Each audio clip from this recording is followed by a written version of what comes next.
ప్రతిదినం దేవునితో నేను. కుటుంబ వ్యవస్థలు, జీవన విలువలు అస్తవ్యస్తంగా మారుతున్న ఈ రోజుల్లో ప్రభువు దాసురాలు రెవరెండ్ డాక్టర్ జాయ్ చెరియన్ గారు దైవ దర్శనంతో ప్రభువు సన్నిధిలో కనిపెట్టి పొందిన 366 విభిన్న ధ్యానాంశములను ప్రతిదినం దేవునితో నేను అనే పుస్తక రూపంలో ప్రపంచానికి అందించారు.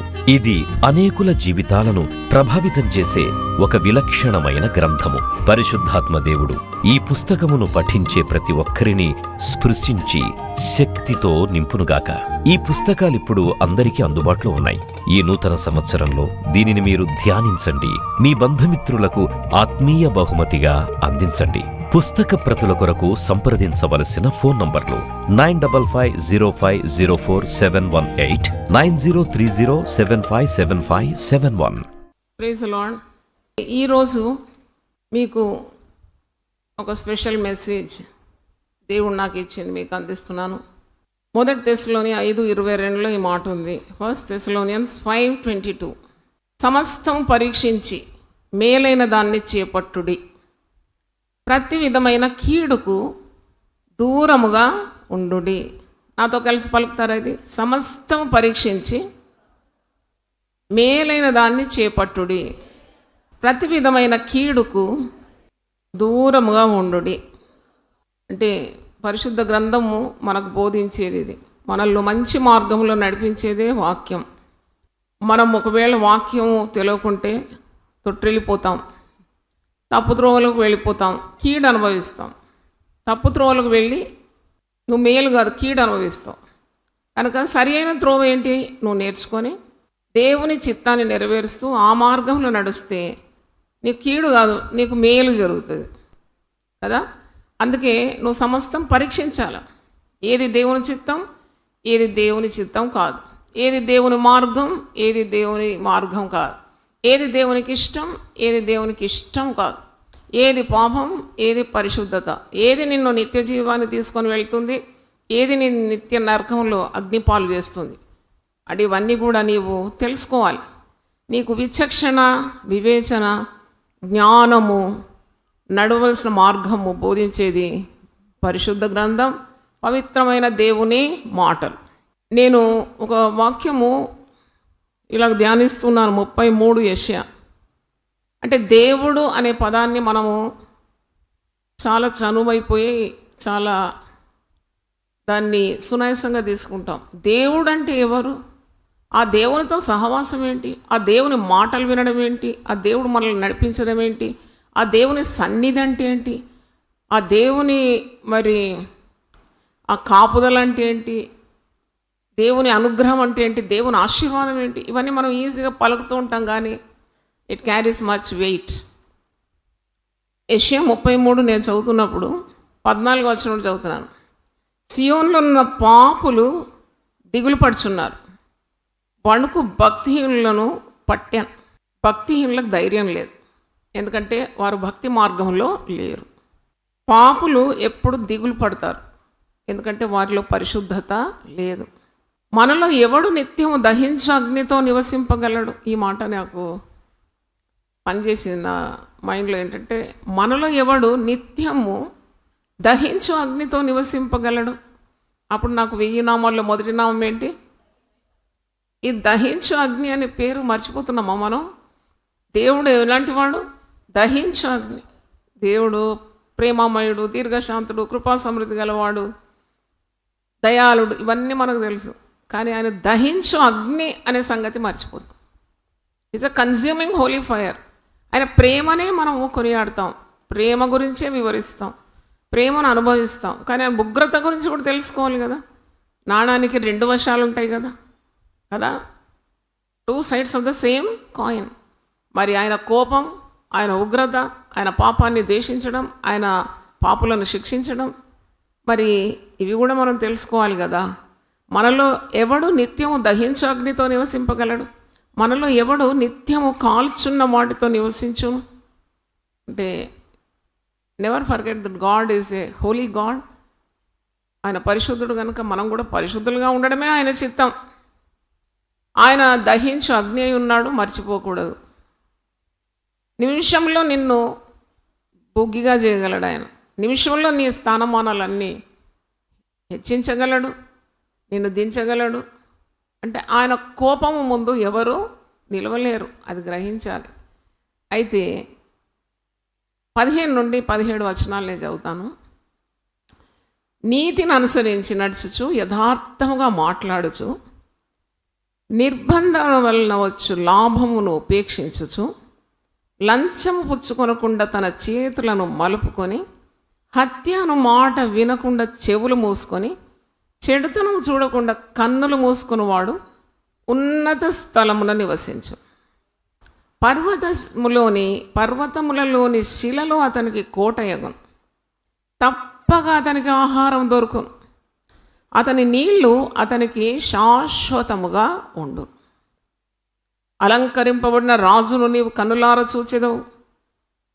బహుదూరమునకు వ్యాపించిన దేశము నీకు కనబడు.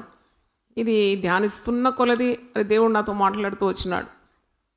అంటే దేవుడు కోరేది మానవుల్లో పరిశుద్ధతనే కోరుతున్నాడు.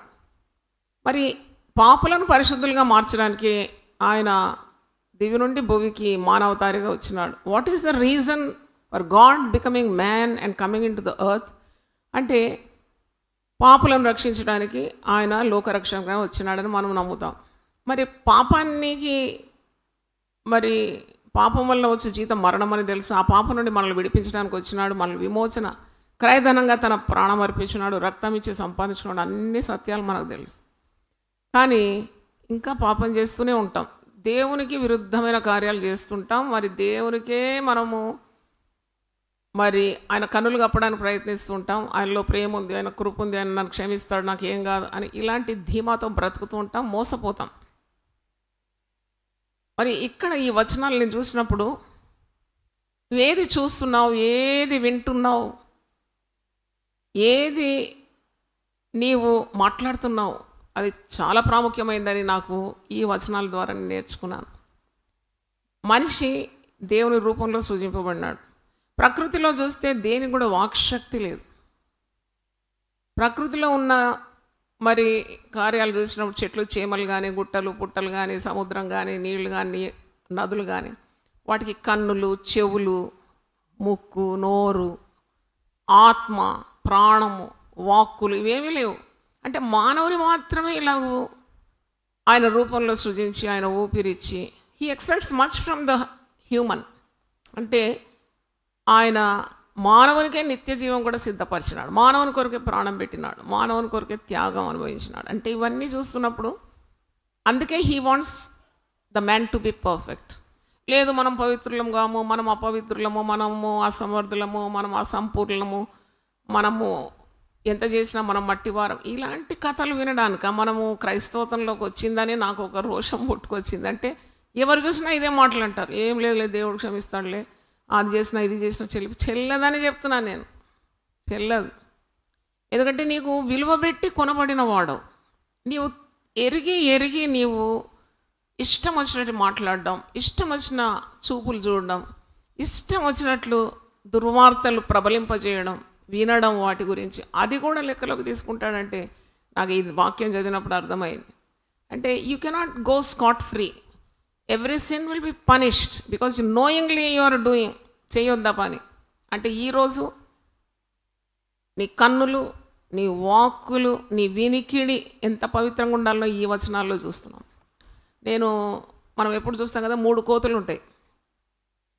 అది ఒకటేమో చెవులు మూసుకుంటుంది, ఇంకోటేమో నోరు మూసుకుంటుంది, ఇంకోటి కన్నులు మూసుకుంటుంది. అంటే see no evil, hear no evil, ఇంకోటి ఏంటి స్పీక్ నో ఈవిల్. దానికి అర్థం మీకు తెలుసా? అసలు చెడు వినకూడదు, చెడు మాట్లాడకూడదు, చెడు చూడకూడదు. అంటే దాని అర్థం చాలా ఉంటుంది. చెడు చూసినామంటే దేవుడిచ్చే కన్నులతో చెడు చూస్తూనే ఉన్నాం అనుకో. అంటే చాలామంది ఎవరికి తెరవకుండా రహస్య పాపములు చేస్తుంటారు, ఎవరికి తెలియదు అనుకుంటారు. కానీ ఇప్పుడు ఈ ఆధునిక యుగంలో నువ్వు ఏం చేసినా అందరి బట్ట బయలుపడుతుంది. ఇంకా నువ్వు చేసిన దానికంటే ఎక్కువగా బయలుపరచబడే పరికరాలన్నీ వచ్చేసినాయి. అంటే you cannot do anything and go scot free. You are under surveillance అని రాసి ఉంటుంది. పెద్ద పెద్ద ఆఫీస్ వెళ్ళినప్పుడు లేక పెద్ద ఫ్యాక్టరీస్కి వెళ్ళినప్పుడు యు ఆర్ అండర్ సర్వేలెన్స్ అంటే అర్థం ఏంటి? నీ ప్రతి చర్య కూడా ఇక్కడ చూస్తున్నారంటే అంటే కెమెరాలు ఉన్నాయి, జాగ్రత్త. మరి దేవుని బిడ్డలమైన మనం ఇంకా జాగ్రత్తగా ఉండాలి కదా. ఆయన కన్నులు ప్రతి వారి మీద ఉంది. ఆయన మంచివారిని చూస్తున్నాడు, చెడ్డవారిని కూడా చూస్తున్నాడని వాక్యం మనకు తెలుసు. అయితే ఇక్కడ దేవుడు ఏం కోరుతున్నాడు? నువ్వు నీతిని అనుసరించాలి, యథార్థంగా మాట్లాడాలి.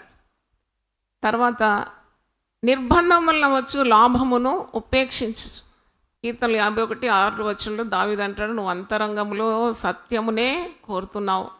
మరి సత్యం అనుసరించడానికి నాకు నీవు నేర్పాలి. నీ సన్నిధి నాలో నుండి తొలగించు. నీ సన్నిధి అంటే అది దహించు అగ్ని సన్నిధి. అది అంటే మనం ఎంతగా దేవుని యందు భయభక్తులు కలిగి ఉండాలని నాకు ఈ వాక్యం చదువుతున్నప్పుడు అర్థమైంది. నిర్బంధం వలన వచ్చు లాభమును ఉపేక్షించాలంట. నీది కాని సొత్తు నువ్వు తీసుకోకూడదంట. నువ్వు దాని కొరకు కష్టపడలేదు, ప్రయాసపడలేదు, కానీ కష్టపడని సొమ్ముని ఇంటికి ఎక్కొద్దనమాట. లంచము తీసుకోవడం ఎంత హాయిగా ఉంటుంది, తీసుకున్న వాళ్ళకి తెలుసు. అది తీసుకొని అనుభవించడానికి ఎవరి అనుమతి కావాలా? దేవుని అనుమతి కావాలి. ఒకరి దగ్గర లంచం తీసుకోకూడదని ఎందుకంటుంది పరిశుద్ధ గ్రంథం? న్యాయం ఎందుకంటుంది లంచం తీసుకోవద్దని? ఎందుకంటే వాడు మంచి మనసుతో కాదు ఇచ్చేది, వాడు వాని కష్టార్జితం నీ ఇల్లు గడపెక్కింది అన్నమాట. వాని రక్త సొమ్ము నువ్వు తీసుకొని ఆనందిస్తున్నావు. కాబట్టి వాక్యం ఏమంటుంది? నీవు ఇలా లంచం తింటే నీ నోరు ఒకరోజు మట్టితోటి నింపబడుతుంది. నువ్వు లంచము తీసుకొని మరిగినావంటే ఒకరోజు వస్తుంది, ఆ లంచం ద్వారానే నీకు మహాకీడు వాటిల్తుంది. కొన్నిసార్లు నేను వార్తల్లో చదివినాను, ఇలా 5,000 రూపాయల లంచం కొరకు పర్మనెంట్ ఉద్యోగము ఊడిపోయింది, పట్టుబడ్డాడు అనమాట. 5,000. ఈ లంచం తీసుకునే వాళ్ళు ఇట్లా తీసుకోరు. ఎట్లా తీసుకుంటారు? ఇదో కనబడుతుందా మీకు నా చేతులు? బల్ల కింది నుండి తీసుకుంటారు. నువ్వు బల్ల కింది నుండి తీసుకున్నా, మీద నుండి తీసుకున్నా, పైన ఉన్నవాడు దృష్టి నీ మీద ఉన్నది, నీది కానిది నీకెందుకు? చూడండి, ఏ పని కావాలన్నా ఈ రోజుల్లో వాళ్ళ చేతులు వెట్ చేయాలంటారు. We have to wet their palms, అంటే తడపాలి, వాళ్ళ చేతులు తడపాలి. అంటే లంచగొండలు అట్లా వెరిగిపోయినారు అన్నమాట. న్యాయం లేదు, నీతి లేదు, అది దేవుని చిత్తం కానే కాదు. నీది కాదంటే వదిలేసి అంతే. అక్కడ నీ కాని సొమ్ము నీ ఇల్లు ఎక్కొద్దు. నువ్వు అంత స్ట్రిక్ట్గా ఉండాలి జీవితంలో. అప్పుడు నీ జీవితం ఎంత మరి దేవునికి అంగీకారంగా ఉంటుంది, దేవునికి ఇష్టమైపోతావు, ఇష్టరాలైపోతావు. ఆ దేవుని స్వభావం నీలో ఇంగిత కూడా లేదు. కానీ నేను దేవుని బిడ్డను, నేను దేవుని సేవ చేస్తున్నాను, ఆత్మతో నింపబడినాను, భాషలు మాట్లాడుతాను. ఎవరికి కావాలి నీ భాషలు? సత్యసంధత లేదు జీవితంలో. ఇప్పుడే ఒక ఎవరో పంపినారు, వరల్డ్స్ 20 మోస్ట్ కరప్టెడ్ ప్రీచర్స్ అని వచ్చింది. 20 మంది కరప్టెడ్ అంటే ఎట్ట డబ్బు గడించినారంటే కోట్లు బిలియన్లు గడించినారంట. ప్లేన్లు, జెట్స్, ఇవన్నీ కూడా. అంటే ప్రజల చెమట డబ్బది, కష్టార్జితం వాళ్ళది. లంచగొండిని చూసి మనం లంచగొండి వీడు లంచం తీసుకున్నాడు, వాడు ఏదో 10,000, 20,000, 1,00,000 తీసుకున్నాడేమో. కానీ ఇలాంటి వాళ్ళని ఏమంటారు? వాక్యం తెలిసి కూడా, పరిశుద్ధంగా ఉండాలని తెలిసి కూడా మందిని ముంచే వాళ్ళని ఏమనాలి? అంటే నేను వినలేదు. ఇక్కడనే ఈ వాక్యం నన్ను మార్చింది. నువ్వు వినకూడదు, విననవసరం లేదు. చూడకూడదు, చూడనవసరం లేదు. మాట్లాడకూడదు, మాట్లాడనవసరం లేదు. అది ఏది మేలుకరంగా లేనప్పుడు నేనెందుకు దాని గురించి ఎక్కువ ఆలోచించాలని తీసి పడేసినాను. అయితే కొన్నిసార్లు మనం ఏం చేస్తాం, ఇలాంటి దుర్వార్తలు కూడా వేరే వాళ్ళకు కూడా ఫార్వర్డ్ చేస్తాం. దానివల్ల ఏదైనా ప్రయోజనం ఉందా? లేదు. అది కూడా ఆపేయాలనుకున్నాను నేను ఎందుకు వేరే వాళ్ళ మనసులు పాడు చేయాలి? మొన్న ఒకటి చూసిన, వరల్డ్స్ 10 రిచెస్ట్ పాస్టర్స్ అని చూసినాను. నాకెందుకు అది? నేను వదిలేసాను. నాకు చూడొద్దు, నేను చూడను అది.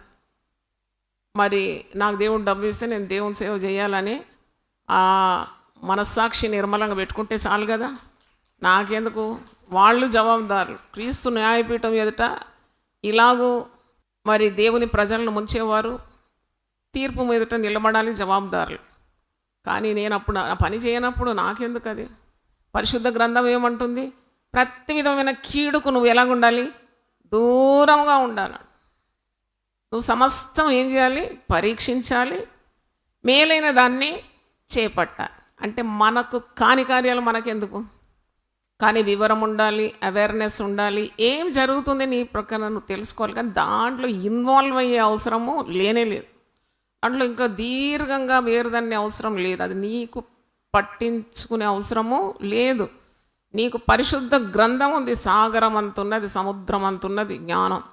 అది నేర్చుకొని దాని ప్రకారం జీవించడమే నీ జీవితం సరిపోదు. చిన్న జీవితంలో వ్యర్థమైనవన్నీ తొలగించుకోవాలి. That's what the holy word teaches us. నీకు పట్టని జగడానికి కూడా నువ్వు పోకూడదు.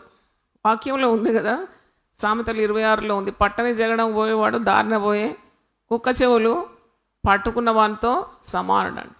అంటే ఈ వచనాలు ఏమి నేర్పిస్తుందంటే మన హృదయమును మనం భద్రంగా కాపాడుకోవాలి. హృదయము దేని చేత నింపుకుంటావో అదే నోటి నుండి బయటికి వస్తుంది. నువ్వు అనుకుంటావు నా హృదయంలో ఉన్నది వేరే వాళ్ళకి ఏం తెలుసు, నేను ఆలోచించేది వాళ్ళకి ఎట్లా కనబడుతుంది అని అనుకుంటావు. కానీ నీవు ఆలోచించేది, నీ హృదయంలో భద్రపరుచుకునేదే నీ క్రియారూపంగా నీవు ప్రదర్శిస్తావు. నీ మాటలలో కూడా తెలిసిపోతుంది. అంటే ఏది కూడా దాచలేవు. అదే నీవు హృదయం పవిత్రంగా పరిశుద్ధంగా పెడితే నీకు దేవుని యొద్ద నుండి ఒక శక్తి లభిస్తుంది. దేవుని స్తోత్రం. అదే యవనస్తులకు నేను నేర్పించినాను. పవిత్రతలో ఉన్నది దైవశక్తి. దేవుని స్తోత్రం. Out of purity of your heart comes the word of power అంట. నీ హృదయ శుద్ధి ద్వారా నువ్వు దేవుని దగ్గర కనిపెట్టినావు కాబట్టి నీ నోటి మాటలు కూడా శక్తివంతంగా మారిపోతుంది. అంటే వ్యర్థమైన వాటితో నీకు పని లేదు. 119:37 వచనంలో ఉంది కదా, వ్యర్థమైనవి చూడకుండా నా కన్నులను నువ్వేం చేయాలి? త్రిప్పివేయాలి. నీకు లంచం అవసరం లేదు. 128వ కీర్తనలో ఉంది, నీ చేతుల కష్టార్జితం నీవు అనుభవిస్తావు. ఆయన సెలవు లేకుండా నువ్వు తినలేవు, నువ్వు త్రాగలేవు.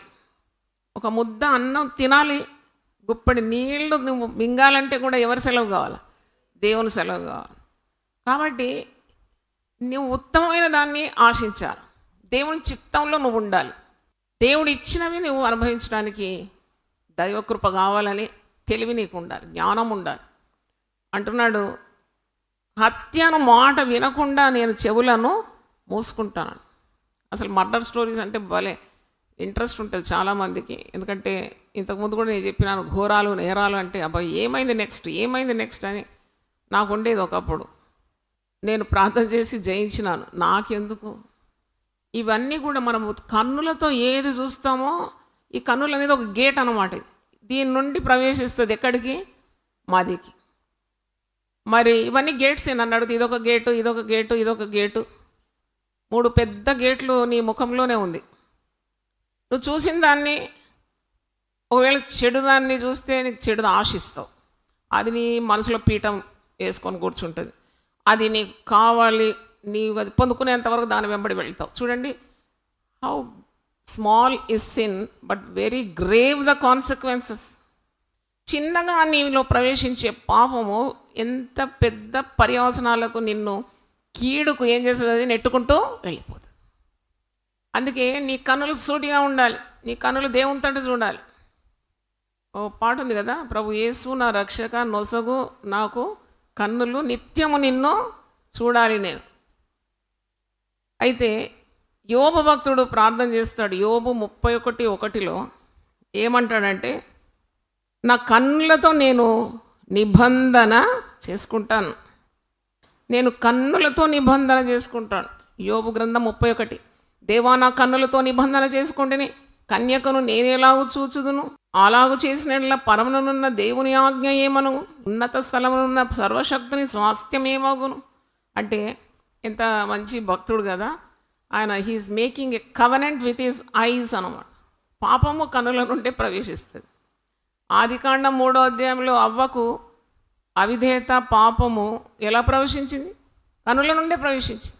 ఆ పండు చూడడానికి ఎలాగుందట? రమ్యంగా ఉందంట పండు.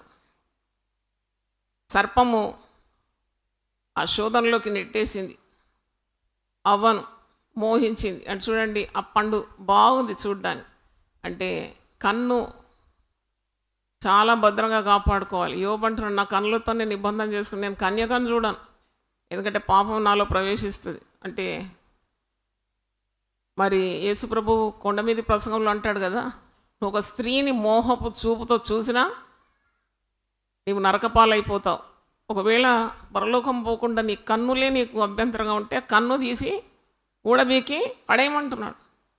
నువ్వు 2 కన్నులతో నరకంలో అలమటించడం కంటే ఒక్క కన్నుతో పరలోకం పోవడం శ్రేష్టం అన్నాడు. తర్వాత ఇక్కడ చూస్తే హత్య అనే మాట వినకుండా నీ చెవులు మూసుకోమంటున్నాడు. రోజు వింటాం ఏదో ఒక కీడు వార్తలు వింటూనే ఉంటాం దినమంతా. మరి సెల్ ఫోన్తో కూర్చునేవారు ఉన్నారు. నీకు ఎంత అనవసరం కదా అది. దినమంతా సెల్ ఫోన్తో కూర్చోమన్నాడా దేవుడు? దినమంతా దేవుని వాక్యము దివారాత్రులు ధ్యానించమన్నాడా? దివారాత్రులు దేవుని వాక్యం ధ్యానించేవాడు ధన్యుడు వాడు. ఈ మధ్యలోనే చూసినాను ఒక మంచి ఫేమస్ యాక్ట్రెస్. ఆమె చెప్తున్నది ఏమంటే, మొత్తం మెడ ఆపరేషన్ అయిపోయింది.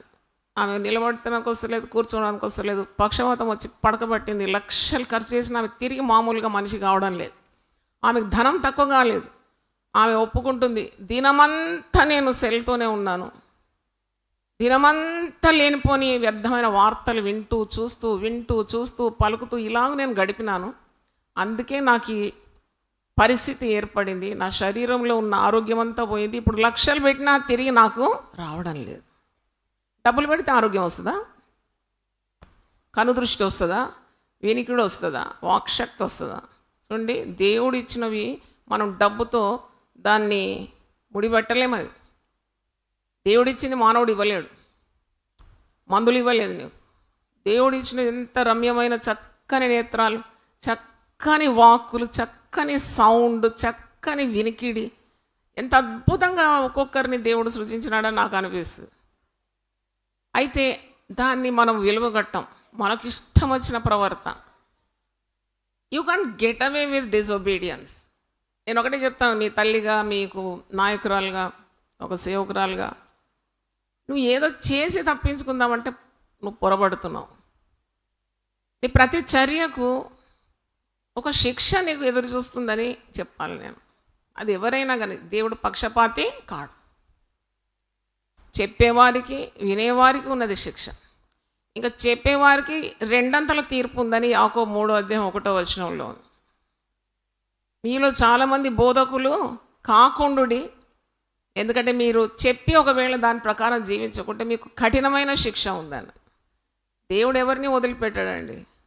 అందుకే ఆయన ఇచ్చిన రక్షణను మనము వణుకుతోనూ భయంతోనూ కొనసాగించాలంట. ఆయన సేవ చేయాలంటే కూడా వణుకాలంట. కీర్తనలు 2వ కీర్తనలో ఉంది, వణుకుతూ ఆయన సేవ చేయాలంట. అల్లాటప్పగా చేయకూడదు దేవుని సేవ. అయితే ఇక్కడ ఏంటి, నిర్బంధం వలన వచ్చు లాభం ఉపేక్షించాలి, లంచం పుచ్చుకొనకుండా చేతులను మలుపుకోవాలి, హత్యను మాట వినకుండా చెవులు మూసుకోవాలంట. మనకు వద్దండి, మనకు వేరే వాళ్ళ మాట ఎందుకు? అక్కడేదో జరిగింది, ఇక్కడేదో జరిగింది, ఇక్కడ అవసరం లేదు. ఉదయం లేవగానే, దేవా నాకు వినుబుద్ధి పుట్టించడానికి నా చెవులను నీవు ఉదయమే తెరిచి ఉంచు నాయన. నీ మాట, నీ స్వరం నేను వినాలి. నీ స్వరము నాకు వినిపించు ప్రభువా. మరి చెడుతనము చూడకుండా కన్నులు మూసుకొని వాడు ఉన్నత స్థలమున నివసించు. అంటే see no evil, hear no evil, speak no evil. నువ్వు ఎక్కడ ఉంటావంట? ఉన్నతమైన స్థలంలో ఉంటావంట. Hallelujah. You will ride on high places. నాకు ఇదే వచనము యెషయా 58లో కూడా గుర్తొచ్చింది. చాలామంది దేవుని సన్నిధికి రారు, మందిరాన్ని అలక్ష్యం చేస్తూ ఉంటారు, ఏం కాదులే అనుకుంటారు. అదంతా తప్పుడు. దేవుడు నీకు నియమించిన పద్ధతుల్లో నువ్వు ఉంటే చాలా గొప్పగా ఆశీర్వదింపబడతారు. నేను ఈరోజు అంత అటెండెన్స్ నాకు టక్ వచ్చేస్తుంది నా సెల్ ఫోన్ మీద. ఎందుకంటే ఇక్కడ నుండి ఎవరు ఏ టైంకి వచ్చిండ్రో నాకు వచ్చేస్తుంది అనమాట. Morning 6 o'clock attendance. అప్పుడు ఎర్లీ బిఫోర్ టైం వచ్చిన వాళ్ళ కొరకు స్పెషల్గా ప్రార్థన చేస్తాను. దేవా, ఈ మత్తయి పాస్టర్ లక్షణం వీళ్ళకి చూస్తున్నాను, బ్లెస్ దెమ్ అబండెంట్లీ. 6కు ముందే వస్తారు కొంతమంది, కొందరు లేట్ వస్తారు, కొందరు రానే రారు. అంటే ఇలాంటివి చూసినప్పుడు మనకు తెలుసు, మన మనసాక్షి మనతో చెప్తుంది ఆయన సన్నిధి వెతికే వారు ధన్యులు, వారు తప్పకుండా దీవింపబడతారు. ఏం పర్వాలేదు, ఈరోజు నేను మందిరానికి వెళ్ళాను, ఇంటి దగ్గర ఉండి నేను ఇది చూస్తాను అది చూస్తాను అంటే కాదు. దేవుని సన్నిధిని ప్రేమించాలి, దేవుని సన్నిధికి రావాలి, దేవుని మాటలు వినాలి. దేవునికి ఒక్క దినమే కదా మనం ఇచ్చేది, 6 దినాలు అనుభవిస్తున్నాం. ఇక్కడ యెషయా 58లో ఒక మాట ఉంది, నా 13వ వచనం, నా విశ్రాంతి దినమున వ్యాపారం చేయకుండా నాకు ప్రతిష్ఠితమైన దినమని నీవు ఊరకుండి నెడల విశ్రాంతి దినము మనోహరమైనదనియు యెహోవాకు ప్రతిష్ఠితమైనదనియు ఘనమైనదనియు అనుకొని దాన్ని ఘనముగా ఆచరించిన ఎడల నీకు ఇష్టమైన పనులు చేయకయు వ్యాపారము చేయకయు లోకవార్తలు చెప్పకొనకయు ఉండిన ఎడల, ఇదంతా కండిషన్స్, నీవు యెహోవా యందు ఆనందించెదవు, దేశం యొక్క ఉన్నత స్థలముల మీద నేను నిన్ను ఎక్కించేదను, నీ తండ్రి అయిన యాకోబు స్వాస్థ్యమును నీ అనుభవంలో ఉంచేదను. యెహోవా సెలవిచ్చిన వాక్కు ఇదే. అంటే ఉదయం కాయర్ పిల్లలు వస్తారు, మ్యూజిషియన్స్ వస్తారు, మీడియా వాళ్ళు వస్తారు, వాలంటీర్స్ వస్తారు. దేవా వీళ్ళందరికీ నువ్వు ప్రతిఫలం ఇస్తావు కదా, వీళ్ళందరినీ హెచ్చిస్తావు తప్పకుండా. అంటే దేవుని వెతుకుతున్నారు, దేవుని సన్నిధి వెతుకుతున్నారు, దేవుని సేవలో పాల్గొనడానికి వస్తున్నారు. పెద్దలు 70 ఏళ్ళు దాటిన వారు కూడా వచ్చి ఇక్కడ నడిపిస్తున్నారంటే నాకు చాలా సంతోషం. ఎందుకంటే ఇలా ఊరికి రాలేము మనం. దేవుని సన్నిధిని ప్రేమిస్తే కానీ దైవ సేవ ఎంత డబ్బులు ఇచ్చినా చేయలేము. మరి అట్టివారికి దేవుడు ప్రతిఫలం ఇవ్వకుండా ఉంటాడా?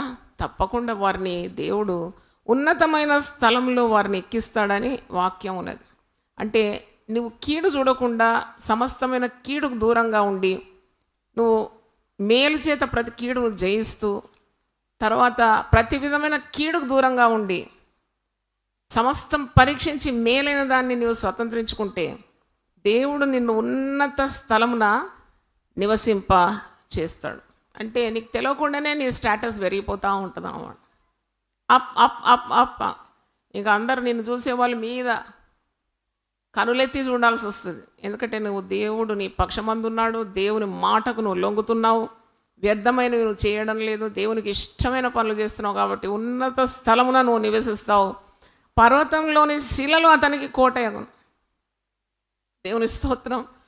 అంటే దిక్కులేని వాడు దరిద్రుడు కానే కాడు, వానికి దేవుని దగ్గర నుండి వాని సహాయము లభిస్తుంది. వాడు ఇల్లు లేకుండా తిరగడు, వాడు ఆహారం లేకుండా తిరగడు. కింద వాక్యంలో ఉంది, తప్పగా అతనికి ఆహారము దొరుకును. నీతి మంతులను ఆయన ఎప్పుడు కూడా ఆకలి కొననీయడంట. దేవుని నియమాలు నీవు అనుకరించినప్పుడు, దేవుడు చెప్పినట్టు నీ జీవితంలో చేస్తే పట్ట జాలనంతగా దేవుడు ఆశీర్వదిస్తాడు. దేవునికి స్తోత్రం. పట్ట జాల పెట్టుకోలేవు, నువ్వు స్థలం ఉండదు, నీకు నీ ఇల్లు సరిపోదు. దేవుని ఆశీర్వాదాలతో నింపేస్తాడు నేను.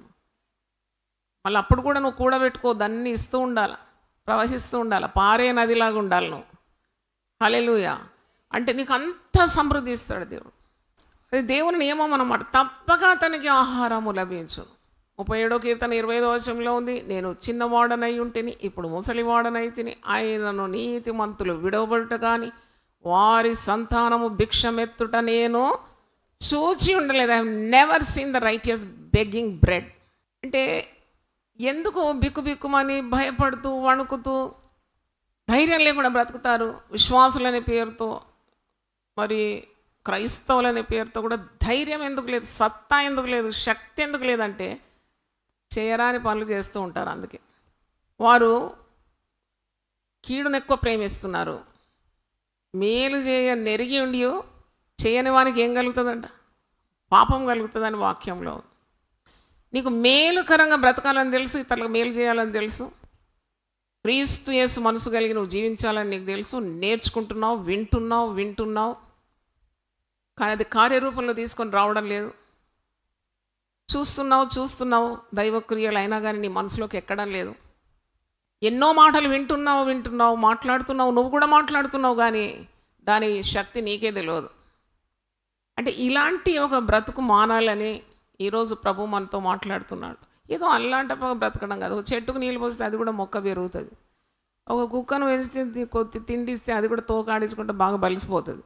పిట్టలకు ఆహారం అది కూడా బాగా పెరుగుతాయి, ఎగురుతాయి, అంతా చేస్తుంది. కానీ మానవునికి ఉన్న తారతమ్యం ఏంటి? మానవుని ఒక్కనే దేవుడు చేసినాడు. తన నీతిలో నడవాలి, తన మార్గంలో ఉండాలి, తన సన్నిధి ఉండాలి, తననే ప్రేమించాలి, తన దిక్కునకు తన ఆత్మను ఎత్తుకోవాలి, తానుండు స్థలంలోకి తిరిగి మరణమైన తర్వాత చేరుకోవాలి. ఇవన్నీ ఏంటి? అందుకే we are totally different from the other creation of God. మరి పర్వతంలోని శిలలు అతనికి కోటే. నేను చదివేది యెషయా 33:16 తప్పక అతనికి ఆహారం దొరుకును, అతని నీళ్లు అతనికి శాశ్వతంగా ఉండు. నీళ్లు దొరుకుతాయంటండి. నీళ్ళు లేదు, మా ఇంట్లో నల్ల ఆగిపోయింది, నల్లు వస్తలేదు, ఓనర్ ఇస్తలేడు అంటే ఏదో ఉందన్నమాట నీ దగ్గర కల్మషం. ఎందుకంటే బైబిల్ అంటుంది నీకు నీళ్ళు 24 గంటలు వాటర్ సప్లై ఉంటుంది. నువ్వు దేవుని చిత్తంలో ఉంటే. బైబిల్ అంటుంది, నేను కాదు. నీకు ఆహారం తప్పకుండా దొరుకుతుంది, నీ నీళ్ళు శాశ్వతంగా ఉంటుంది. అంటే నీకే కొదువ ఉండదు. దేవుని యందు భయభక్తులు గల వారికి ఏది కొదువ లేదు. యథార్థవంతులకు ఆయన ఏ మేలు చేయక మానాడు. నీవు ప్రిన్సిపల్లో ఎక్కడ తప్పిపోయినావు, అందుకే ఇంత మరి వేదనలు అనుభవిస్తున్నావు, ఈడు అనుభవిస్తున్నావు. నీకు మంచి ఫార్ములా తెలిసి కూడా దాన్ని అప్లై చేయడం లేదని అర్థం. అయితే చివరిగా ఉన్న ఆశీర్వాదం ఏంటంటే, అలంకరింపబడిన రాజును నీవు కన్నులారా చూసి. మన రాజు ఎవరు? యేసయ్యనే మన రాజు. అలంకరింపబడిన రాజును నువ్వు చూస్తావు. ఆయన రాజులకు రాజు, ప్రభువులకు ప్రభు, దేవాది దేవుడై ఉన్నాడు. ఆయన పరలోకంలోను భూలోకంలోను సర్వాధికారం కలిగిన దేవుడు.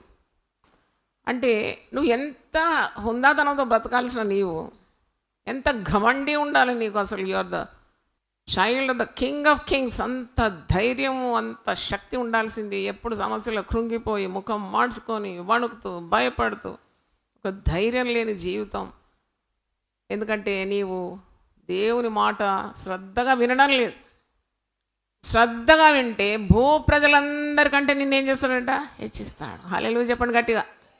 ఊరికే సనుగుడు, ఊరికే గొనుగుడు, ఊరికే చీకటి మాటలు, ఊరికే మరి చెడు కార్యాలు వినడం, మాట్లాడడం, చూడడం, దీంతోనే నీ జీవితం అంతమైపోతే నీ వల్ల ఏమన్నా ప్రయోజనం ఉందా? నేను అడుగుతున్నాను. నేను అసలు భూమికి బరువుగా బ్రతుకుతున్నావు నువ్వు. దేవుని చిత్తంలో లేకుండా, దేవుని మాట వినకుండా, పరిశుద్ధ గ్రంథం అన్నీ బోధిస్తుంది, A to Z గైడ్ ఇది. దీని ప్రకారం నువ్వు బ్రతకకుంటే నీ బ్రతుకు వలన ఎవరికి ప్రయోజనం? ఎవరికి ప్రయోజనం? మనం ఎన్నో ఆశలు పెట్టుకుంటాం కదా, మేము ఇట్లా చేస్తాం, అట్లా చేస్తాం, పెద్ద ఇల్లు కడతాను, ఆ పిల్లలు మంచిగా ఉంటారు. పెద్ద ఇల్లు కట్టు, నువ్వు ఎప్పుడు పోతావో పిల్లలు ఎదురు చూస్తారు, ఎందుకంటే వాళ్ళ పేరు మీద రావాలి. నువ్వు బ్యాంక్ బ్యాలెన్స్ చాలా, అమ్మో నా పిల్లలకు ఇంత కూడా పెట్టినాను, వానికి చూపెట్టు పాస్బుక్. వాడిగా ఎత్తు మీద ఎత్తేస్తూ ఉంటాడు. ఈ ముసలోడు ఎప్పుడు చేస్తాడో, నాకు ఆ డబ్బంతా ఎప్పుడు గడించుకోవాలి. అవునా కాదా? మరి ఎందుకు ఇంత తాపత్రయం ఈ లోకం మీద? నువ్వు దేవునితో ఉన్న బంధమే కదా ప్రగాఢమైన నిత్యమైన బంధము దేవునితో. దేవుని స్తోత్రం. అందుకే దేవునితో ఉన్న బంధాన్ని పెంచుకోవడానికి ఉన్న ప్రయత్నం నీకు ఉండాలి. ఏకదృష్టి కావాలని. ఏది వింటున్నావో జాగ్రత్తగా ఉండు. అది ఒక గేట్, అది పోతుంది, అది హృదయానికి పోయి సెటిల్ అయిపోతుంది. అదే ప్రవర్తన వచ్చేస్తుంది. అందుకే ఎక్కువగా ఈ కీడులు చూడకూడదని నేను కూడా మరి మార్మన్స్ పొందినాను. ఎందుకంటే నాకు చాలా ఇన్క్విజిటివ్ మైండ్ అనమాట. ఇదేమవుతుంది, ఏమవుతుంది, ఏమవుతుంది. దేవుడు చెంప చెల్లు అన్నట్టు ఒకటి కొట్టినాడు నన్ను. మంచిగా ఇవంతా చూడొద్దని. ఎందుకంటే అయ్యో దేవుని వాక్యం చూస్తే నాకు ఎంత జ్ఞానం లభిస్తుంది, నాకు ఎంతమందికి నేను బోధించగలను. ఈ పిచ్చి పిచ్చి చెత్త చూడడం కంటే, అంటే ఎంత జాగ్రత్తగా బ్రతకాలని నేర్చుకున్నాను ఈ వచనాల ద్వారా. నా కన్నుల నుండి ఏది ప్రవేశిస్తుంది, నా చెవుల నుండి ఏం వింటున్నాను, నువ్వేం వింటున్నావు. వినటం వలన నీకేం కలుగుతుంది? శ్వాసం కలుగుతుంది. అది ఏ మాట వినటం వలన? హత్యలు జరుగుతున్నాయన్న మాట వినటం వల్ల కాదు, కీడు జరుగుతుందని వినటం, యుద్ధాల గురించి వినటం కాదు. వినటం వల్ల నీకు విశ్వాసం కలుగుతుంది. అది యేసు క్రీస్తు దేవుని మాట వినటం వల్ల నీకు హృదయంలో ఏం కలుగుతుంది? విశ్వాసం. హృదయంలో విశ్వసించి నోటితో ఒప్పుకుంటున్నావు, నీకు రక్షణ కలుగుతుంది. ఆ నామములో నువ్వు ప్రార్థన చేస్తున్నావు. ప్రార్థన చేసే వారికి సహాయపడుటకు ఆయన ఐశ్వర్యవంతుడైన దేవుడు. గట్టి చప్పలు కూడా దేవుని స్తుతిద్దాం. హల్లెలూయా. అంటే మనం ఎలా జీవించాలి అంటే, we are the children of God, we are the దేవుని యొక్క ప్రతిబింబాల్లాగా ఉన్నాం. మనం దేవుని స్వారూప్యంలో ఉన్నాం. క్రీస్తు యొక్క స్వరూపంలో మన విధానాలు ఉండాలి. మన మాటలు కానీ, చేష్టలు కానీ, క్రియలు కానీ, చూపు కానీ, వినికిడి కానీ, ఇవన్నీ కూడా ఆయనకు అనుకూలంగా ఉంటే నిజంగా దేవునికి ఎంత మహిమ కలుగుతుంది. మనం మాట్లాడే మాటలు కూడా శుభకరమైన మాటలు మాట్లాడాలి. సృష్టిలో ఏదైనా మాట్లాడుతుందా? చెట్లు మాట్లాడతాయా? కిచకిచ అంటాయి, పిట్టలు కూడా అంతే. ఏదైనా శబ్దాలే వింటాం, కానీ ఉచ్చారణ, వాక్ శక్తి అంటారు దాన్ని. వాక్ శక్తి మానవునికి ఇచ్చినాడు. The power of speech. అంటే ఈ వాక్శక్తిని మనం ఎంత దేవుని చిత్త ప్రకారం మనము వినియోగిస్తున్నామా? ఎన్ని చెడ్డ మాటలు మాట్లాడతారు ప్రతిదినం, ఎన్ని బూతులు నీ నోటికి వస్తుంది, కాని మాటలు నీకు వస్తుంది, కొండములు చెప్తావు. అంటే ఇతరుల గురించి మోసకరమైన మాటలు, లేని వార్తలు పుట్టించడం ఎంత తప్పు కదా అది. ఒకసారి ఆలోచించి చూడండి. ఒక కొంప కూలిపోవడానికి ఒక్క మాట చాలండి. ఇంత గీసి ఇంతేస్తే చాలు, చిక్కటి అడవి కూడా ఏమవుతుంది, కాలిపోతుంది. మంచి పచ్చని కాపురాలు కూలగొడతారు. అది అవసరమా? ప్రతి మాట నీ నోటికి రావాలంటే నువ్వు ఫస్ట్ దేవుని స్తుతించాలి. గొంతు కూలబడిపోలేదు, నీ నాలుక ఉన్నది మాట్లాడడానికి. దేవా, ఇంటి పరికరాలతో నన్ను ఆశీర్వదించినావు, అవయాలు ఇచ్చినావు, మంచి శ్రేష్టమైన వండర్ఫుల్ లార్డ్. ప్రతి మాట ఇది న్యాయమా, ఇది సత్యమా, ఇది అవసరమా? 3 ప్రశ్నలు అడుక్కోవాలండి. అంటే నువ్వు పరీక్షించాలి. కీడును దూరంగా ఉండాలి. కీడుకు దూరంగా ఉండి మేలైన దాన్ని ఏం చేయమంటున్నాడు? చేపట్టమంటున్నాడు. తర్వాత శుభప్రదమైన మాటలు మాట్లాడాలి. అంటే it should bring the light of God's power into someone's life. ఇప్పుడు మాట్లాడేటప్పుడు ఆ మాటల్లో ఎంత శక్తి ఉండాలంటే, కృంగిపోయిన వాడు కూడా లేచి నిలబడాలి. వంగిపోయి కృంగిపోయి బాధల్లో, రోగంలో, దిక్కు దశ లేకుండా అలాంటి వ్యక్తుల్ని మాట వినగానే ఒక్కసారి ఆత్మలో ఉలిక్కి పడాలి. దేవునికి స్తోత్రం. అట్టి వాక్శక్తి నాకు దయచేయి ప్రభు అని ప్రార్థించాలి. వినడం కూడా చాలా కేర్ఫుల్గా ఉండాలి. నీ వినికిడి విలువ ఎప్పుడు తెలుస్తుంది అంటే చెవిటోడు అయినప్పుడు. నీ కన్ను విలువ ఎప్పుడు తెలుస్తుంది? గుడ్డోను అయితే తెలుస్తుంది. నీకు నీ వాక్శక్తి విలువ ఎప్పుడు తెలుస్తుంది? మూగితనం వస్తే తెలుస్తుంది. అదంతా వచ్చేదాకా ఎందుకు కాచుకోవాలి? దేవుడు ఈరోజు మాట్లాడుతున్నాడు మనతోటి. అంటే దేవుని మాటలు మనం వినాలి. పరిశుద్ధత నీలో ఉన్నదా అని ప్రతిరోజు పరీక్షించాలి. Everyday check, everyday walk with God. నువ్వు నడుస్తున్నావు దేవునితో, మరి నీ ప్రతి అడుగు కూడా పరిశుద్ధంగా ఉందా, పవిత్రంగా ఉందా? చేసిన ప్రతిదానికి నువ్వు కీడు అనుభవించకుండా తప్పుకోలేవు. అసలు ప్రీచర్స్ అందరూ ఇదే మాట్లాడాలి. డేంజర్ డేంజర్ అని చెప్పాలి. మనుషులను ముంచే మాటలు ఎందుకు? ఏం కాదులే, నీకు నిన్ను దేవుడు చాలా దీవిస్తాడు, చేస్తున్న పని చేస్తూ పో, అన్నీ క్షమిస్తాడు. ఎంత మోసపు మాటలేదు. అది ఈ లోకంలోనే మనము పెద్ద ట్రాన్స్ఫార్మర్ కింద చూస్తాం. ఏం చూస్తాం? ఒక పుర్ర, 2 ఎముకలు. అంటే డేంజర్ ఉన్నది లోకంలోనే. అడుగడున పెద్ద మెయిన్ రోడ్స్ మీద కూడా ఉంటుంది. అంటే ఇలాగూ డేంజర్ అహెడ్, ఇదో నీకు అపాయం ఉన్నది, ముందు జాగ్రత్త అని బోధించాలి బోధకులు. ఏం కాదు, నీకు అన్ని ఇస్తాడు, సర్వ సమృద్ధి ఇస్తాడు. మోసపు మాట లేదు. వాని ప్రవర్తన మారాలి. ఒకడు తన ప్రవర్తన గురించి అజాగ్రత్తగా ఉంటే వాడు ఏమవుతాడు? గట్టి చెప్పండి. చచ్చునన్నది వాక్యంలో. మరి పరిశుద్ధత నీకుందా లేదా? నువ్వు ఎప్పుడు కూడా నిన్ను నీ స్వపరీక్ష చేసుకోవాలి. నీ నాలుక, నీ మాటలు చాలా జాగ్రత్తగా ఉండాలి.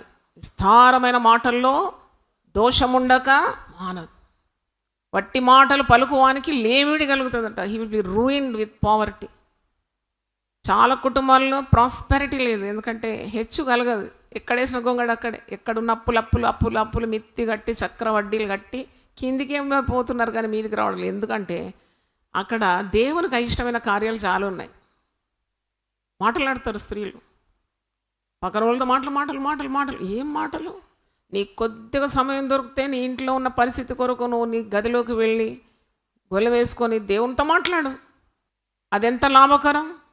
దేవుణ్ణి అడుగుతూ, నా పేరిట మీరు నన్ను ఏం అడిగినా నేను దాన్ని చేస్తానన్నాడు యోహాను 14:14. నీ భర్త గురించి, నీ పిల్లల గురించి, లేక నీ భార్య గురించి, నీ ఇంటి పరిస్థితి గురించి, నీకున్న రోగం గురించి, నీకున్న భయాల గురించి దేవునితో మాట్లాడు. Speak to God. మనిషిని ఆశ్రయిస్తే మన శ్రమలు విస్తరిస్తాయంట. Our sorrows will multiply when you depend on people. ఇది 16వ కీర్తన 4వ వచనంలో ఉంది. నువ్వు దేవుని విడిచి ఒక నరుని ఆశ్రయిస్తే నీ పుట్టుకొస్తాయి సమస్యలు, అన్నీ పుట్టుతాయి అన్నమాట. 4 సమస్యలు పోయి చెప్పినావంటే 4 4 16 అవుతుంది. కనుక నీవు దేవునితో మాట్లాడాలి. నీ నోటి మాట, నీ హృదయ ధ్యానము దేవునికి అంగీకారంగా ఉండాలి. తర్వాత మూడోది, నీవు నీ చేతులు అంటే అన్యాయమైన సొమ్ముని ముట్టుకోకూడదు. దాని కొరకు నువ్వు ఆకర్షింపబడు. నీది కాదా వదిలే, అంతే. ఇది కాదు, నువ్వు ఆశించొద్దట. 10 ఆజ్ఞల్లో ఒక ఆజ్ఞ, పరుల సొమ్ము నీవు ఆశీర్వదించు. నేను చెప్తున్నాను కదా, దోపిడీ దేవుని పేరట. లెక్క లేదు, పత్రం లేదు, నో అకౌంట్స్. అందుకే కదా ఇంత చెడ్డ పేరు అన్యుల మధ్యలో మనకుంది. FCRA కూడా బంద్ చేస్తామని పెద్ద టాక్ గోయింగ్ ఆన్. ఎందుకంటే దానికి లెక్క లేదు. చైనాలో ఒక కప్ప ఉందంట. ఆ కప్ప ఉన్న పురుగులనన్నింటినీ మింగుతుందంట. ఇంతగానం తిండి ఎందుకు దానికంటే అది మింగి మింగి మింగి మింగి మింగి బెలూన్లాగా ఇట్లా అవుతుందంట. ఇట్లా టప్పున పగిలిపోతుందంట ఒక్కసారి పొట్ట. అంటే ఇది ఎందుకు తిన్నది? చావడానికే తిన్నది అన్నమాట. అంటే ఇలాగుంటారు, మింగి మింగి మింగి మింగి. అది ఇది దేవుని సొమ్ము, దీనికి లెక్క చెప్పాలని భయభక్తులు లేకుండా అంతా నాదే, నువ్వు లెక్కప్ప చెప్పాలి, లెక్కప్ప చెప్పాలను. 2 చపాతీలు నేను పడేసినందుకు మా నాన్నగారికి ఎంత కోపం వచ్చిందంటే, అప్పుడు బ్యాంకులో పనిచేస్తున్నాను, హడావుడి అది డిష్లో పెట్టినాను, 2 రోజులు అయిపోయింది. నాకు ఎన్ని పనులు అయితే తీసి చూస్తే ఫంగస్ వచ్చింది, చేతబుట్టలు వేసినాను. మా నాన్నగారు మెల్లగా వచ్చిండు, ఒక రౌండ్ కొడతాడు రోజు మా బిల్డింగ్ చుట్టూ వచ్చి. బుట్టలో చూస్తే 2 రొట్టెలు, మంచి రొట్టెలు ఉన్నాయి, కానీ ఫంగస్ వచ్చింది. అది తీసినాడు, తీసి ఇట్లా దులిపినాడు. గట్టిగా పిలిచినాడు నన్ను, జాయ్ అన్నాడు. అంటే నాకు భయం, ఎందుకంటే మా నాన్నగారు చాలా పెద్ద పూరిలాగా మౌనంగా ఉంటాడు, చాలా మితభాషి. అవసరం ఉంటేనే పిలుస్తాడు, అవసరం ఉంటేనే మాట్లాడతాడు. ఇదేంటి అన్నాడు. నేనన్నా ఇది స్టేల్ అయిపోయింది ఆయన, అందుకే పడేసాడు. దీనికి కూడా నువ్వు లెక్క చెప్పాల్సి వస్తుంది అన్నాడు. అమ్మో, నా గుండెలో గుడ్లు పెడితే ఊడికిపోయి అంత భయం అయిపోయింది నాకు. ఏదంటే దీనికి కూడా లెక్క ఎందుకు చెప్పాలి నేను అంటే, నువ్వు అది 2 రొట్టెలు ఎవరికన్నా పేదవాళ్ళకి ఇస్తే వాళ్ళు తిని దేవుని స్తుతి, నాకేం చెప్పాలి, అవన్నీ ఏం చెప్పాలి, నేను చెప్తున్నాను. అది ఒక్కటే మాట అన్నాడు, దీనికి కూడా లెక్క చెప్పాలన్నాడు. నేను అది దాని ఎక్స్ప్లెనేషన్ అంతా నా మదిలో తిరిగింది. అది నిజంగా ఆకలిగా ఉన్న వారికి ఇస్తే ఎంత బాగుండు, నా అజాగ్రత్త అలాగ అయింది కదా అని దేవుని సన్నిధిలో నేను తప్పొప్పుకున్నాను. అంటే యూ హ్యావ్ టు నీ ప్రతి ప్రవర్తనలో కూడా నీతిని అనుసరించాలి. ఈ వాక్యం ఆరంభించినప్పుడే ఉన్నది కదా, యెషయా 33లో మనం చూస్తున్నాం కదా, నీతి 15వ వచనం, నీతిని అనుసరించి నడుచుచు యథార్థముగా మాట్లాడుట. అంటే అది తప్పకుండా, అంటే ఎవ్రీథింగ్ షుడ్ బి ట్రాన్స్పరెంట్ అన్నమాట. యువర్ డైలీ డీలింగ్, యువర్ వ్యాపారం కానీ, దేవుని సేవ కానీ, నీ మరి ప్రవర్తన కానీ, ఆ ట్రాన్స్పరెన్సీ కొరకు తప్పకుండా దేవుణ్ణి అడగాలి, ఇస్తాడు. దాన్ని తెలుగులో ఏమంటారని నేను సెర్చ్ చేసినప్పుడు, పారదర్శకత పాటించడం, అంటే ట్రాన్స్పరెన్సీ మెయింటైన్ చేయడం, అది చాలా అవసరం అంట దేవుని బిడ్డలకు, సేవకులకు, ఇంట్లో ఉన్న నాయకునికి, తల్లికైనా తండ్రికైనా పిల్లలకైనా. అంటే there is nothing in between అన్నమాట. నో హైడ్ అండ్ సీక్, అరమరలు లేకుండా. అది ఎంత స్వచ్ఛంగా, ఆ స్వచ్ఛమైన నీరు ఇట్లా పారుతుంటే ఆ దృశ్యం ఎంత అందంగా ఉంటుందండి. ఆ గులకరాళ్ళు కూడా కనబడతాయి దాంట్లో నీళ్ళల్లో. అటువంటి గులకరాయినే ఏరుకొని దావీదు ఒక్కటి కొట్టగానే అంత పెద్ద గొలియాత్ ఏమైనాడు, బోర్ల పడిపోయినాడు, నొసట చుచ్చిందంట. అంటే అంత ట్రాన్స్పరెన్సీ కొరకు అడగాలి. హృదయ శుద్ధి గలవారు ధన్యులు, వారు ఎవరిని చూస్తారు? అందుకే ఇక్కడ రాసింది, అలంకరింపబడిన రాజును నీవు కనులారా చూసేదాం. అంటే అర్థం ఏంటి? దేవుణ్ణే చూస్తావు. దేవుని చూడడం అంటే దైవ కార్యాలు చూస్తావు, తప్పకుండా చూస్తావు. దేవునికి స్తోత్రం, hallelujah. You will definitely see the works of God in your life because you have a transparent heart. ఏమి దాచుకోవడానికి ఏది లేదు, నువ్వు భయపడడం లేదు, నువ్వు ధైర్యంగా ఉన్నావు. నీ భక్తి నీకేం పుట్టిస్తుంది? ధైర్యం. యథార్థ ప్రవర్తన నీకు ఆనందాన్ని కలగజేస్తుంది, ఆశీర్వాదాన్ని కలగజేస్తుంది. నీకు ఏం లేదు ఇంకా దాచుకోవడానికి. అది ఎంత శక్తిని ఇస్తుందంటే నీకు, నువ్వు చాలా ముందుకు వెళ్ళిపోతావు. ఇంకా నిన్ను ఆపలేరు ఎవరు. No one can stop you when you have a clear heart. ఈ ముసుగులో గుద్దులాట, ఈ దోచుకోవడం, ఈ ధనదాహం, ఈ పేరు కొరకు. ఒక సేవకుడు, ఆయన పాస్టర్ కానీ పెట్టుకున్నాడు సొంతగా రెవరెండ్ సో అండ్ సో. ఎంత కోపం వచ్చిందంటే నాకు, ఎవడిచ్చండి ఈ రెవరెండ్ డిగ్రీ? నాకు తెలియకుండా. అంటే సొంతగా రెవరెండ్ అయిపోయాం, రెవరెండ్. బిషప్ అంటే బిషప్ అయిపోతావా? అపోస్తలుడు అని సొంతగా పెట్టుకుంటారంట. మనస్సాక్షి లేదు. యేసు ప్రభు చెప్పిన గొప్ప మాట, మీలో ఎవడైనా గొప్పవాడై ఉండాలంటే వాడు అందరికంటే తగ్గించుకోవాలంట. వాడు తను తాను హెచ్చించుకునేవాడు తగ్గింపవాడు, తను తాను తగ్గించుకునేవాడు హెచ్చింపు. అన్నీ తెలుసు. మరి వాక్యాలు బాగా నోటిలో ఉన్నాయి, హృదయంలో ఉంది, కానీ అది అనుకరణలో రాదు. ఏదో ఆశ, ఏదో దురాశ. ఎందుకు ఈ ఆశ? నీ ఆశలన్నీ తీర్చే గొప్ప దేవుడు మనకున్నాడు. దేవుని స్తోత్రం. He will satisfy every desire of yours if it is according to his will. నీ కోరికను సిద్ధింపజేసి నీ ఆలోచన యావత్తును ఆయన ఏం చేస్తాడంట? సఫలపరుస్తాడు. ఊరికే నీకెందుకు ఈ బెంగ? ప్రార్థన చేయ యథార్థమైన హృదయంతో. నాకు ఎప్పుడు యెహోషువ గురించి చాలా మరి ఇంకా చదవాలనిపిస్తుంది. ఏంటంటే యవనస్తుడు ఏం చేసినాడు పని, ఇంత గొప్ప స్థాయికి ఎదిగినాడంటే మోషే దగ్గర నమ్మకంగా ఉన్నాడు అంతే. దేవుని దృష్టి యెహోషువ మీద పడ్డదండి. మోషే తర్వాత నాయకత్వానికి ఎన్నుకున్నాడు దేవుడు యెహోషువను. మోషే దేవుని సేవించినాడు, యెహోషువ మోషేకు పరిచారకుడు. మనసులో అనుకున్నాడా, వీడోడి మోషే ముసలోడు, వీనికేం సేవ నేను చేసేది అంటే వాడు ఎప్పుడో ఖతమైపోయేది. కానీ దేవుని నీతి కలిగిన వాడు ఆ వృద్ధాప్యంలో ఉన్న దైవజనుడికి సర్వ సహాయం చేస్తున్నాడు.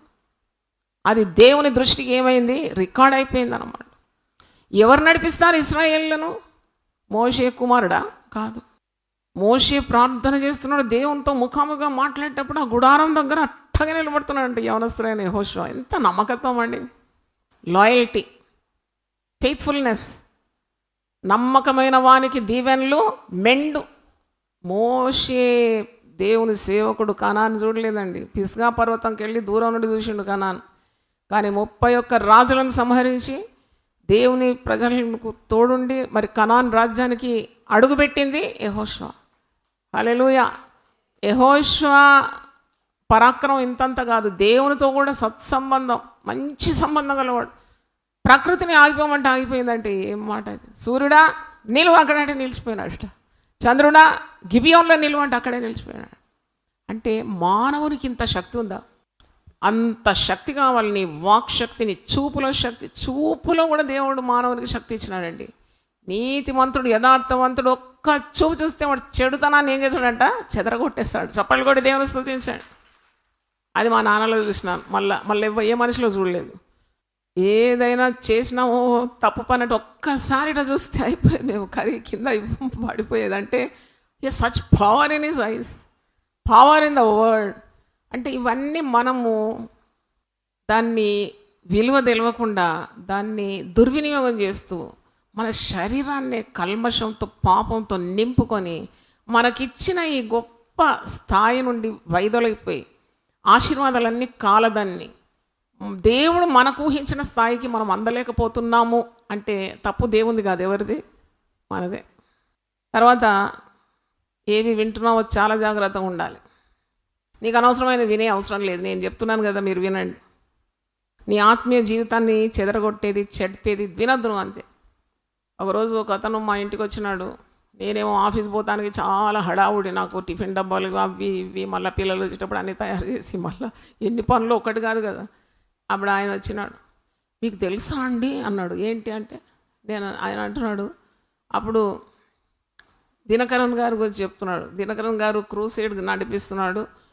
ఆయనకి ఎక్కడి నుండి డబ్బులు. నేను నోరు మూసుకో, నా ఇల్లు నువ్వు పాడు చేయు, వెళ్ళిపోయి ఇక్కడ నుండి. నాకు వినడం అవసరం లేదు. ఎందుకు దైవజనుల గురించి చెడు నేను వినాలి, మళ్ళీ ఆ శాపము నేను అనుభవించాలి? నాకు వద్దు, please, I don't want to listen to such things. వెళ్ళిపోయినప్పుడే వెంటనే. నువ్వెందుకు వినాలండి చెడు gossip? Why should you hear? నీ మనసు పాడు కావాలి ఎందుకు? నీ దీవెనలు ఎందుకు పోగొట్టుకోవాలి? అందుకే అలాంటివి వినకూడదు. ఖచ్చితంగా ఉండాలి. దయచేసి దైవ సేవకుల గురించి మా ఇంట్లో మీరు మాట్లాడకండి, అయిపోయింది, కర్టన్ డౌన్. అంటే అంత క్లారిటీ నీ జీవితంలో ఉంటే నీ ప్రార్థనలు సూటిగా పోయి దేవుని చెవిలో చూస్తుంది. హల్లెలూయా. తర్వాత నువ్వు ఏది చూస్తున్నావో అది కూడా నీకు ఆ క్రమశిక్షణ ఉండాలి. నీ ఇష్టం వచ్చినట్లు చూపులు చూసి వేరే వాళ్ళని పాపంలో పడేయడానికి వీలు కాదు. నీ కన్నులు ఆయన తట్టు ఎత్తాలి. దేవుని తట్టు ఎత్తే కన్నులు కావాలి నీకు, ప్రార్థనలు కానీ నీ దినదిన జీవితంలో. అంటే దేవుడు తప్పకుండా తన బిడ్డలను తన మార్గంలో నడిచేవారిని ఉన్నతమైన స్థాయిలో ఉంచుతాడని వాక్యమే ఘోషిస్తుంది కదా. ఉన్నతమైన స్థలంలో వారు ఉంటారని పరిశుద్ధ గ్రంథం ఘోషిస్తుంది. తర్వాత ఇంకోటి, దేవుని నియమాలు మనం పాటించినప్పుడు ఒక డివైన్ ప్రొటెక్షన్ నీకుంటుంది, నీ కుటుంబానికి ఉంటుంది, నువ్వు చేసే ప్రతి పని మీద ఉంటుంది. హల్లెలూయా. నువ్వు భయపడవు, నీ మనస్సాక్షి చాలా స్పష్టంగా ట్రాన్స్పరెంట్ ఉన్నప్పుడు నువ్వు ఎందుకు దేనికి భయపడవు, చావైనా భయపడవు. ఎవడో చంపుతున్నాడంటే కూడా నీకు నిర్భయంగా ఉంటావు. అంటే అదనమాట గొప్ప ఆశీర్వాదం నన్ను అడిగితే. భయము అనేది ఒక పెద్ద దరిద్రం, ధైర్యం అనేది గొప్ప ఆశీర్వాదం. అంటే ఇది ఎప్పుడు వస్తుంది ఇలాంటి ధైర్యం? When you walk in the way of God. దేవుని మార్గంలో నువ్వు చక్కగా నడిచేటప్పుడు ఇటువంటి ధైర్యం వస్తుంది. 46వ కీర్తనలో కీర్తనకారుడు అంటాడు కదా, దేవుడు నాకు ఆశ్రయము దుర్గమునై ఉన్నాడు, ఆపత్కాలములో ఆయన నాకు నమ్ముకొనదగిన సహాయకుడు. నేను భయపడను అంట, నేను భయపడను. పర్వతములు తొలగిపోయినా, సముద్రం ఉప్పొంగినా, ఉరివి మారిపోయినా నేను మాత్రము భయపడను. తర్వాత ప్రతిదీ కూడా నీకు దేవుడు అనుగ్రహిస్తాడు, నీ అవసరతలన్నీ తీరుస్తాడు. నువ్వు దేవుని నియమాల్లో ఉన్నప్పుడనే గొప్ప విశ్వాసం కలిగి ఉంటావు. అరణ్య మార్గంలో తన ప్రజలకు దేవుడు ఆకలి తీర్చలేదా, వారి అవసరతలు తీర్చలేదా? ఈ జీవితం అనే యాత్రలో దేవుని మనం హత్తుకొని ఉన్నప్పుడు మన అవసరతల అక్కర్లన్నీ తప్పకుండా తీరుస్తాడు. తర్వాత నీవు అలంకరింపబడిన రాజును కనులారా చూస్తావంటే దాని అర్థము everyday you see behold the beauty of his holiness. ఆ దేవాది దేవునితో ఉన్న బంధం, సంబంధం, ఆ నడక, ఆయన మాట వినడం, ఆయనను కలిగి ఉండడం, ఆయన సన్నిధి అనుభవించడం, అది నీకు ఎంత సంతోషాన్ని కలుగజేస్తుంది. దుఃఖము కాదు, నీకు నిత్యానందం. ఏమున్నా ఏం లేకున్నా నీ సంతోషం నీ హృదయం నుండి పోదు. You will Triumph over every difficulty. అంటే దేవుని అందున్న ఆనందము ద్వారా నీకున్న సమస్యలు అసలు నీ కంటికి కూడా కనబడవు. Because you are beholding the king. ఆ దేవుని మీద ఉన్న దృష్టి. అందుకే ఒక మాట ఉన్నది వాక్యంలో, 86వ కీర్తన అనుకుంటాను, 86వ కీర్తన 11వ వచనం చూడండి. సామ్స్ 86:11.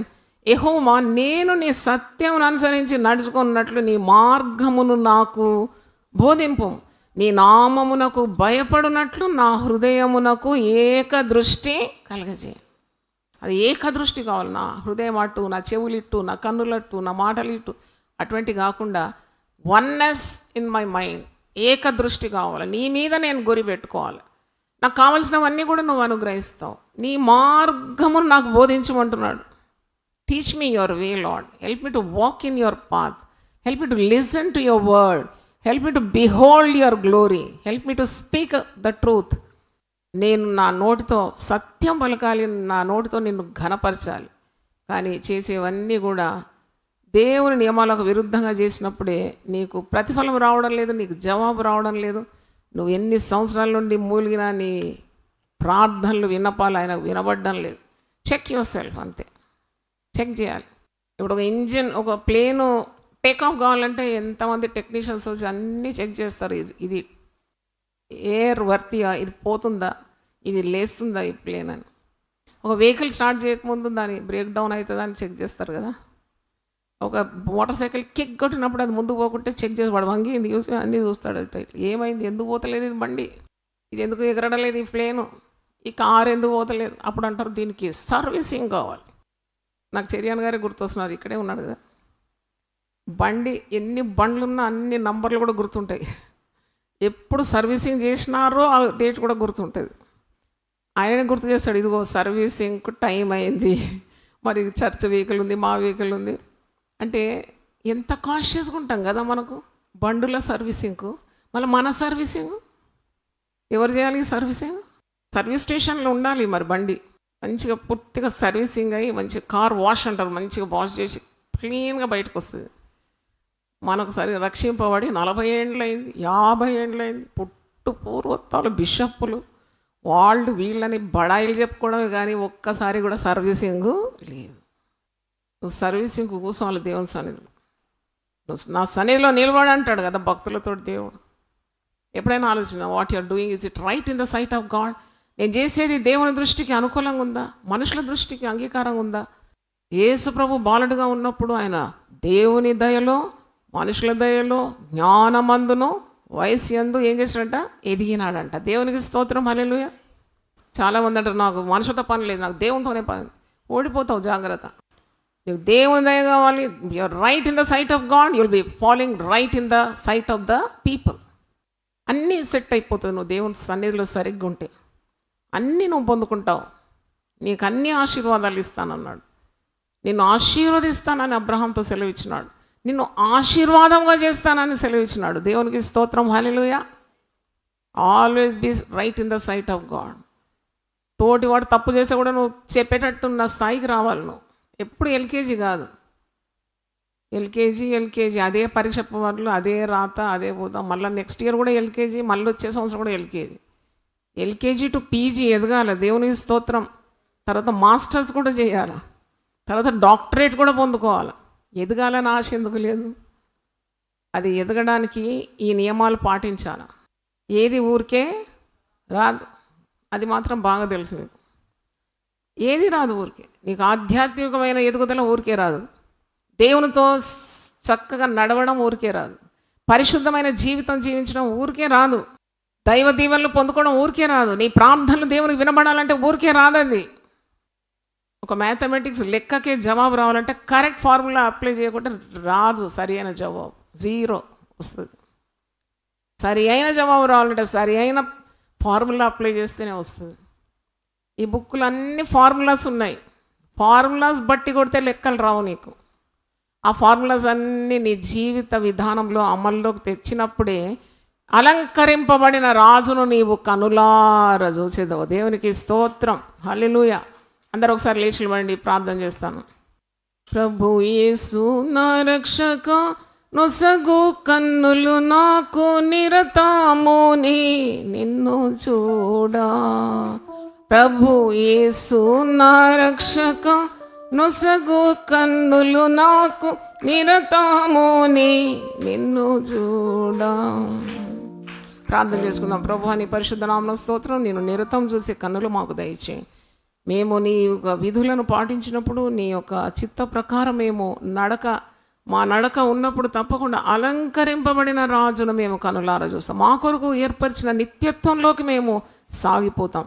అయినా నీకు స్తోత్రం. ఈ లోకము దాని ఆశలు గతించిపోతుంది, దేవుని చిత్తము జరిగించేవాడు నిరంతరం నిలుస్తాడని పరిశుద్ధ గ్రంథంలో మేము చూస్తున్నాం. ఎరిగి చెడిపోవడం కంటేనైనా మరి ఎంతమంది సుమార్తలు లేకుండా ప్రతిదినం నశించిపోతున్నారు, నరకంలోకి వెళ్ళిపోతున్నారు.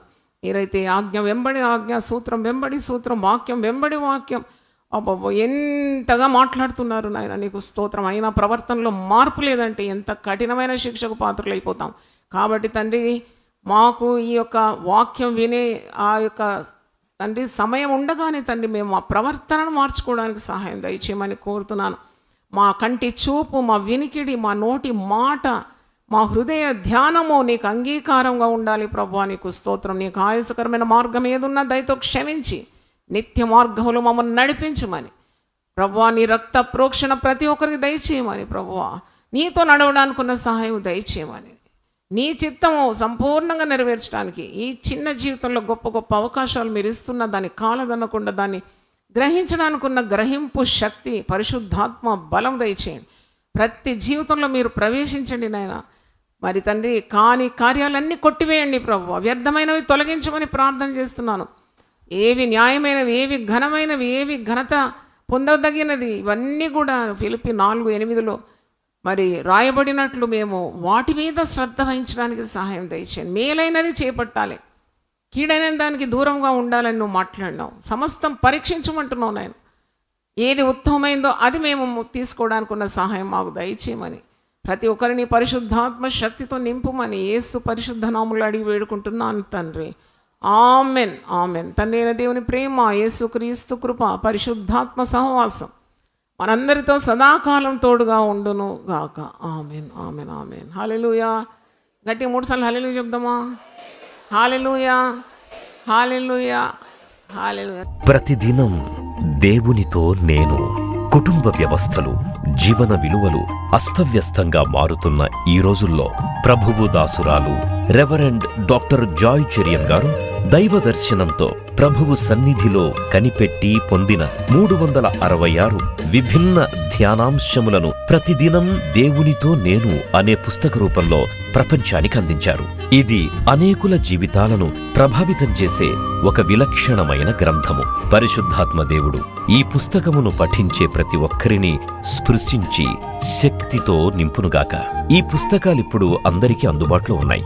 ఈ నూతన సంవత్సరంలో దీనిని మీరు ధ్యానించండి, మీ బంధుమిత్రులకు ఆత్మీయ బహుమతిగా అందించండి. పుస్తక ప్రతుల కొరకు సంప్రదించవలసిన ఫోన్ నంబర్లు 9550504718, 9030757571.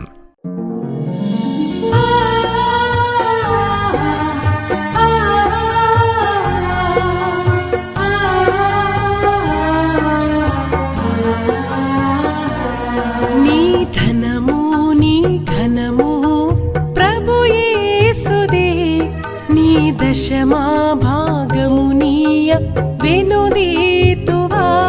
నీ ధనము నీ ఘనము ప్రభు యేసుదే, నీ దశమా భాగమునీయ వెనుదీతువా. ధరలోన ధనధాన్యములనీయగా కరుణించి కాపాడి రక్షింపగా. ధరలోన ధనధాన్యములనీయగా కరుణించి కాపాడి రక్షింపగా.